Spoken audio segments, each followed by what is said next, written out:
Today's podcast is brought to you by Dell Expert Network. Dell Expert members receive a dedicated account manager. This is a personal one-on-one partnership dedicated to helping you grow your business. All account managers are extensively trained on a variety of Dell products. Your dedicated account manager, who is backed by a team of both subject matter and technical experts, will help you identify, plan, and execute projects for your clients. Together, your Dell Expert Network team will help you find the right solutions for your clients as well as flesh out larger opportunities. Join Dell Expert Network now at www.dell.com/expert network to partner with your dedicated account manager. You're entering the MSP Zone, a podcast for the managed services community, covering news, analysis, and interviews from around the globe. Elevate your MSP game by staying in the MSP Zone. And now, your host, Charles Weaver. I'm going to give a update on the MSP cyber talent topic. We've been tracking this for you guys for a while now, and we had some, I would say, early in the year hopes that we could crunch through some of these difficulties, and we have learned a lot going into 2022, and now that we're about ready to leave 2022. Sorry about that. We are in a much better place now than we were in terms of knowledge, in terms of our understanding of what we're dealing with. And I would say the market has dramatically shifted. So some of you had asked, left some comments out there and saying, hey, can we get an update on the cyber talent topic? So here it is. So you asked for it, you got it. So I'm going to just dive right in. Now, as usual, I'm going to cover some sensitive ground, and I don't mean to tweak anybody's, situation. I'm going to speak in some generalities. I'm going to be talking about the industry as a whole.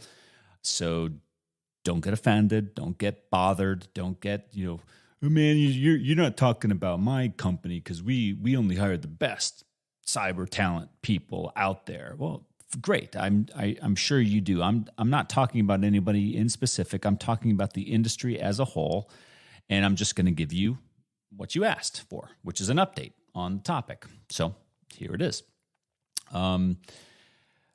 We had, so going into, think back, right? Leaving 2021, entering 2022, we had a massive cybersecurity shortage. We still do, all right? Don't let this fool you. We still have a shortage, a talent shortage. But think back. You have to think back a year now because a lot has happened. And leaving 2021, going to 2022, we were still kind of 1 foot into the pandemic, all right? 2021 was still a lot of uncertainty, travel restrictions in a lot of places. It wasn't really until Q1 of 2022 that things really started to kind of break open and return back to some normalcy. And in that framework, in that time span, we were dealing with a ton of, kind of, I will call it awkward, unnatural, non-free market disruptors. Okay? Economic disruptors, wage disruptors. You had the beginning, although I don't think it really peaked, but I think it was in a fast ascendancy. You were in a really rapid inflationary period at that time as well. It wasn't getting talked about a lot, but it was happening. And you also had, a period where 2021 to 2022, you had organizations that were really ramping up their hiring. All right. So you had inflation, you had an existing cybersecurity talent, human resources gap. You had the remnants of a pandemic we were still trying to shake off. You still had, as we still do today, high levels of cybersecurity attacks and threats. And on top of that, you had everybody in the private and public sector trying to hire cybersecurity people. All right, so that was what we were dealing with in 2021 to 2022, and we came out of the gate, around the time of MSP World in March. We came out and said, hey, look, we're going to start working with some universities to try to cultivate, and it wasn't just universities, it was working with universities and private sector, I'll call them vocational schools, who were had spun up, but they were still early on in creating cybersecurity degree programs.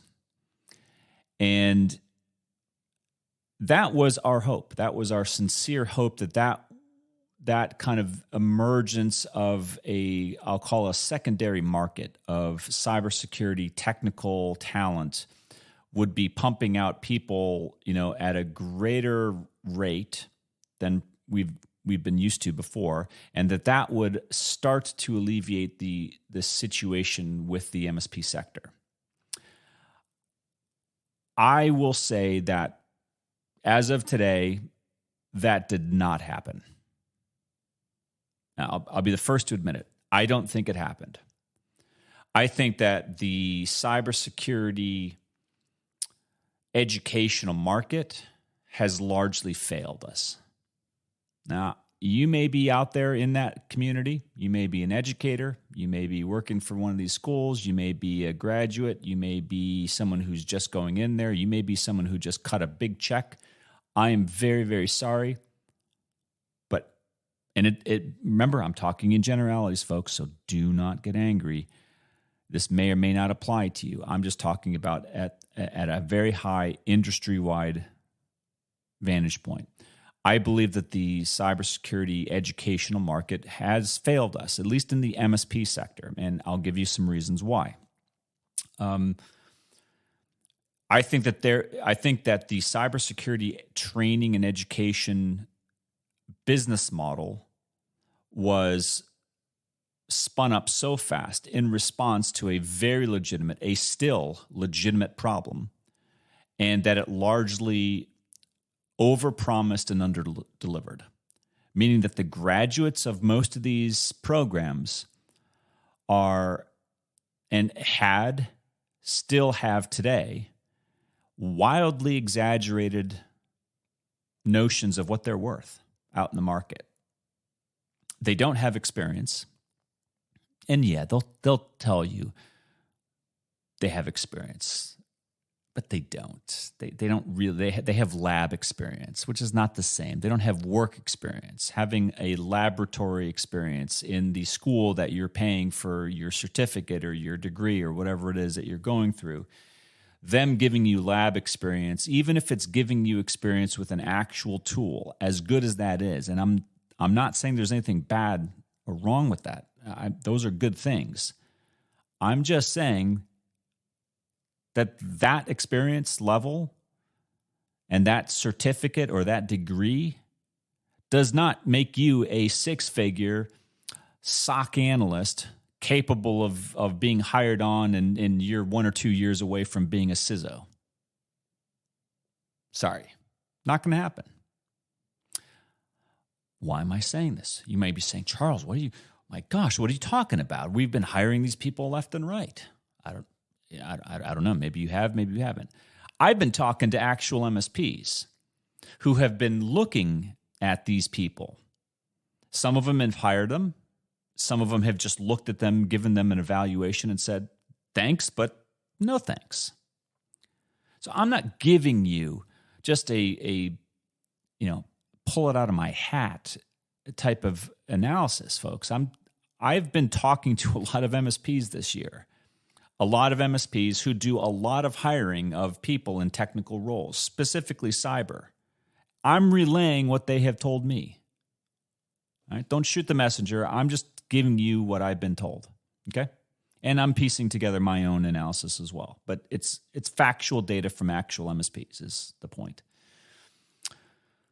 The MSPs that I've spoken to have said largely all the things that I just told you. Yes, we've seen these cybersecurity graduates. We've actually interviewed them quite extensively from multiple different schools. And they are largely people who maybe have some raw talent, some of them, but they largely have overinflated sense of worth. They are demanding far more in wages than the market will allow. They don't actually have any experience, and they don't actually have enough native knowledge to be able to be functional in a managed services environment. That's the reality I am being told by the MSPs. Okay? Now, you can not like that. You can pump your fist in the air and scream, why such an injustice? But I don't, I'll tell you why in a little bit, but that's it. That's reality, okay? Now you deal with it. Because I'm dealing with it from a standpoint of the MSPs have an itch and they're not able to scratch it, or they're scratching it in a different way. That's a bad metaphor. Let me start that over. The MSPs have a problem. They have a talent gap, specifically with cyber, specifically with security. And we thought that we had a solution for that in these vocational cybersecurity training boot camps.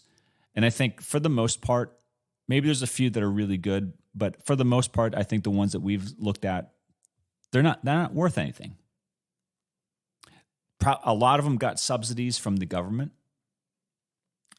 to train, but are they actually getting jobs? I don't think so. I have other reasons to say that, but I'm not going to talk about those now. But I have reasons to believe that there's a lot of those graduates out there slinging their resumes around, wanting to get picked up, and guess what? They're not getting picked up. At least not by MSPs. So why this change? Why the need going into 2022 with such hope that, yes, we're going to be able to hire, and fully staff up. And yet today, leaving 2022, going into 2023, MSPs are no, I shouldn't say they're no better off, but they still have a cyber talent, technical talent gap that they're trying to fill. Now, I personally think that the smarter ones are filling this gap, and I'll tell you how they're doing it and why that's working for them. So we've talked about the state of the cybersecurity vocational school graduate, right? They don't have the work experience. They have some limited practical lab experience, but it's lab experience. It's not real world work experience. They have an overinflated sense of their value, and they have now found themselves into a vastly different market situation and a different market reality than when we went into the year 2022. What has changed? Well, I'll tell you the inflation hasn't changed. I mean, we seem to be leveling off, and there's an economic factor to all of this that has to be understood and acknowledged. But one of the undeniable economic factors that has changed from the beginning of 2022 to now is tech layoffs. Specifically tech, and it's happened across the board, but it's happening at a lot of tech firms. And why is it happening in tech firms? I think it's happening in tech firms for a variety of reasons, but one of the chief reasons is that the tech industry was the most capable of supporting a remote work environment. And some of you may not like to hear this, but, everybody seems to be pulling their remote workers back into the office and telling them, look, show up. Show up at the office. we don't think you're productive working at home. We don't think it's healthy for you to be at home. And I get that. I get all those reasons. And I know that there's a lot of MSPs who still have that or have a kind of a flexible, kind of a hybrid approach. I get all those things. But in fairness, the MSPs have been, many of them long dealing with remote work, for many, many years, and they've figured out a way to do it, and they know how to hold employees accountable, remote employees, that is. The new to remote work organizations that have never really done this and don't have a culture of being able to do it and don't have the data or the tools necessary to hold productivity accountable, have largely found out that it wasn't successful, that remote employees are not more productive, that they have no idea what their remote employees are doing other than probably working 1 or 2 or 3 more side jobs. And they're pulling it back in. That was probably mid-year when we started to see these layoffs. But we're also seeing, pulling them back in and laying off at the same time, right? We want you to work in an office, but we're letting you guys go, right? I mean, Twitter is kind of a flagship example, but it's been happening even before Twitter laid off 50% of their workforce. It's been happening at Facebook. It's been happening at Google. It's been happening all over the tech sector. So, how does that impact our cyber talent gap? Well, it actually helps a lot because we've suddenly got an influx of many, many thousands of technology workers who are out of a job. It's going to impact. It's going to the pendulum has swung, or it is swinging back in the direction of the company, right? For a while there, the employees could say, look, they could write their own ticket if they had a pulse. And they knew how to spell cyber, they could get picked up in a job and get a fair wage, more than a fair wage, probably. I would probably say an unrealistic, unfair wage for the value that they were bringing. Not so today. Tech layoffs are definitely having an impact, and the MSPs are having a much different look at candidates to hire. Third, and this is probably the biggest, and this is the thing that's really kind of stunned me over the last year, because listening to the MSPs, I know that this is something that MSPs have been practicing for many, many years. And, we sometimes want to get, smart and trying to think our way out of a problem like we tried to do earlier this year. And sometimes it's just the old ways or the good ways. What does that mean? Well, the MSPs that I talk to and I'm not saying it's easy for them, right? So don't mistake what I'm saying for, these MSPs got it easy. They have all the talent they need. I'm not saying that.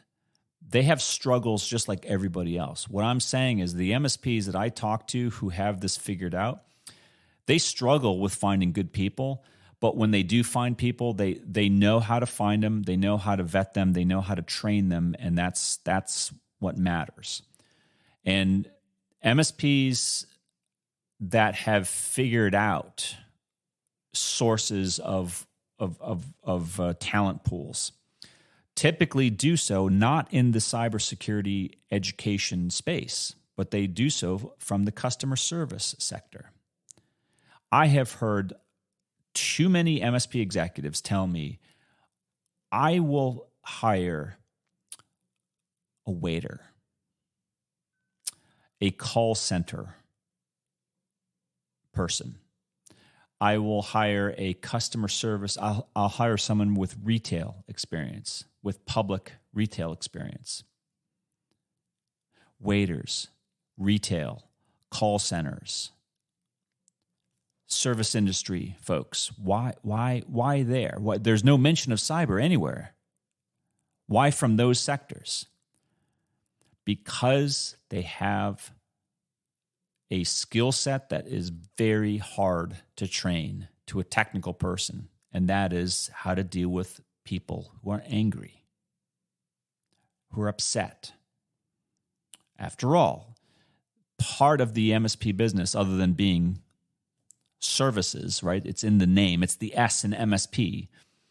Part of the job, part of the territory of being an MSP is dealing with users of a technical service or product, and it's going wrong, and they have a problem.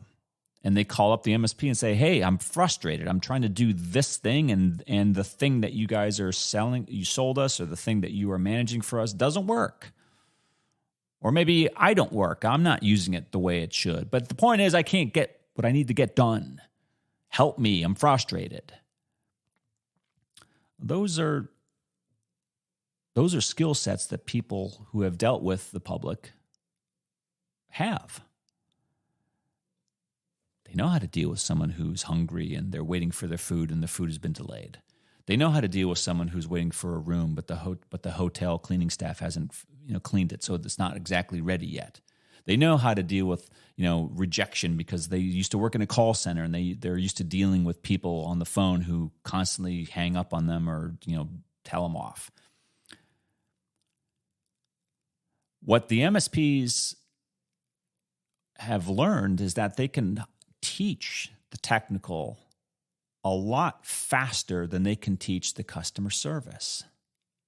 And so they're going to the customer service sector first, finding people who have the disposition, the demeanor to be good at disarming people, at calming them, and also have the disposition and the natural curiosity to be problem solvers in a technical fashion. That's where we find the MSPs are having the greatest success at getting talent.